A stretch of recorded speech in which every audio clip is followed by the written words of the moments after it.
What's up, everybody? So in this video, I'm going to cover the top 5 mistakes that you need to avoid when buying a home.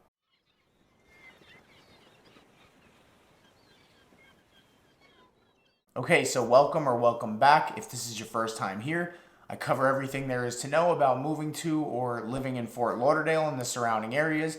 So make sure to subscribe and tap the little bell so you're notified every time I drop a new video.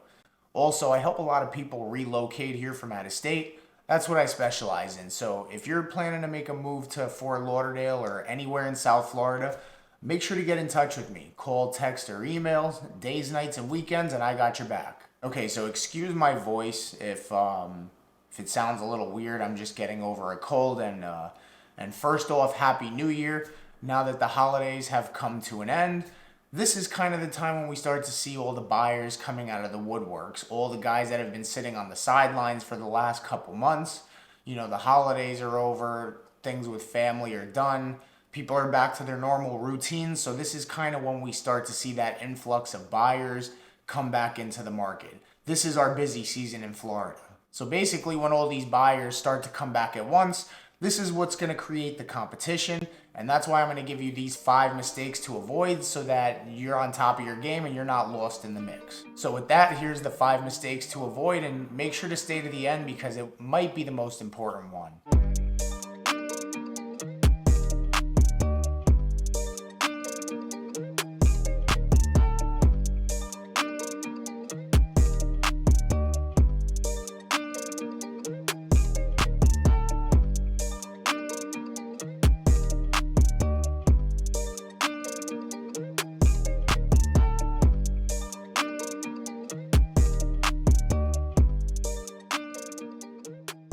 So the first mistake that you're going to want to avoid is not saving enough money for your out-of-pocket costs. Now, you're going to hear a lot of internet gurus tell you things like you can control a $500,000 asset with $17,500 out of pocket, which equals 3.5% down, which of course there is some truth to that, but that's really only half the story. So when we're talking out-of-pocket costs, we're not only talking about your down payment. You got your down payment, you have your closing costs, which are about 3 to 5% of the purchase price.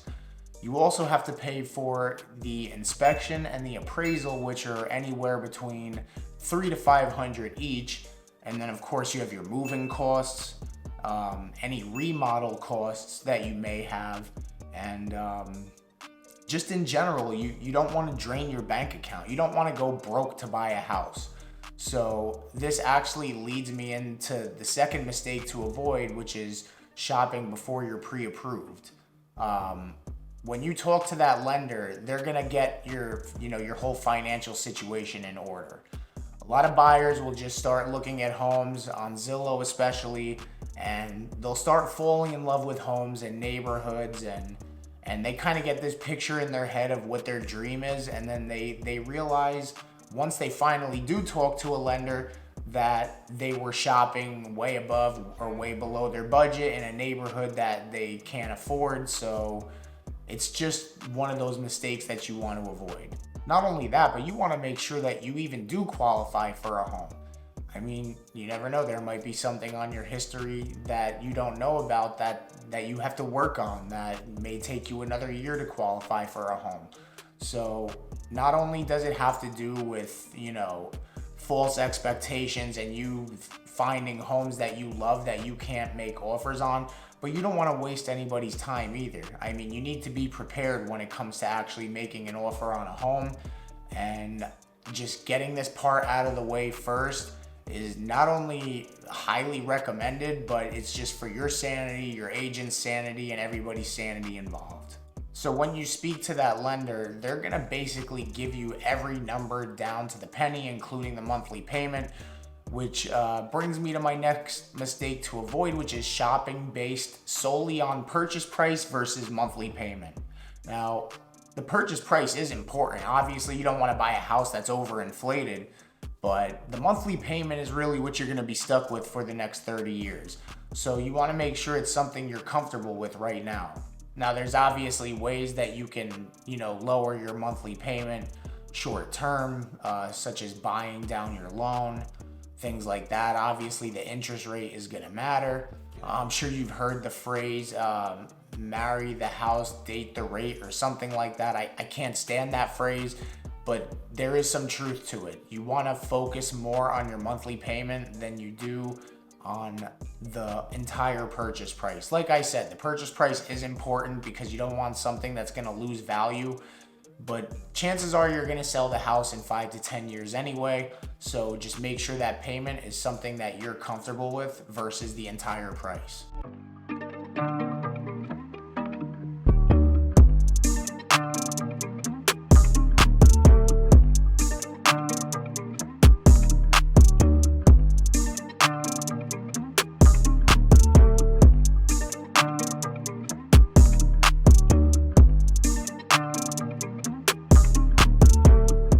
So the next thing that you're going to want to avoid is waiving contingencies, especially inspection.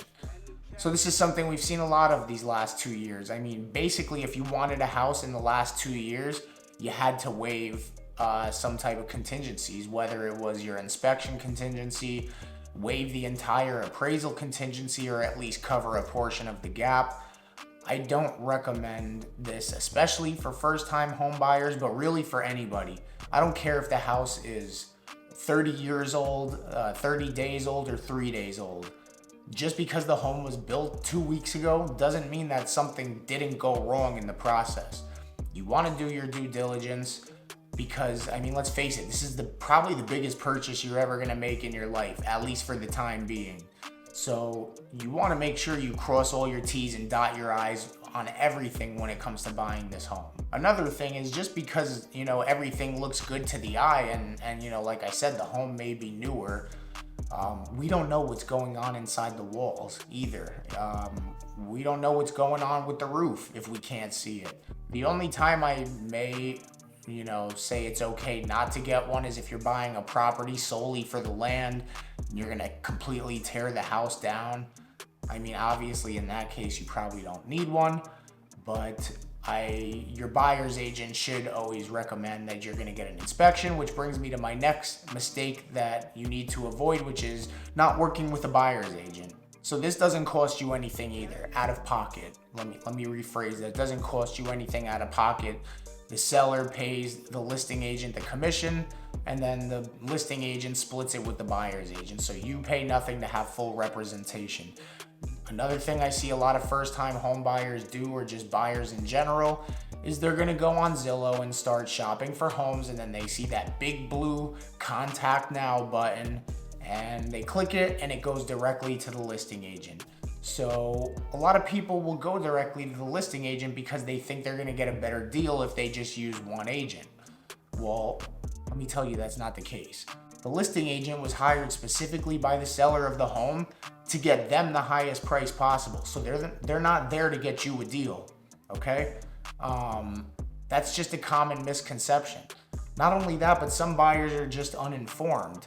They just go and they click the contact now button because they're looking at houses.